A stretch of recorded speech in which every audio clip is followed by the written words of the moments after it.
Hello guys, I'm going to show you how to change Facebook password. It is easy, just follow my step. Open your Play Store.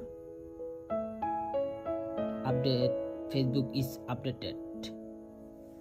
It's Facebook. My updated is Facebook account.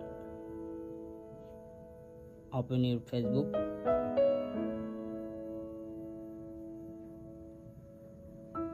Open your profile icon.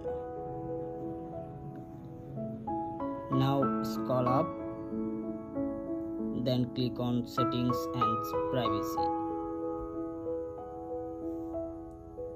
Now click on settings.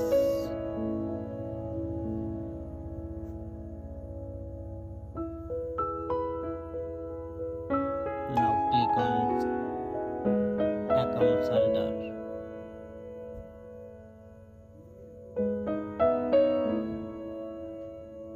Now scroll up, then click on settings, password and security. Then click on change of password.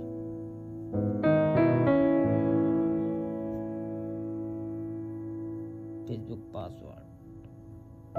Type your currency password.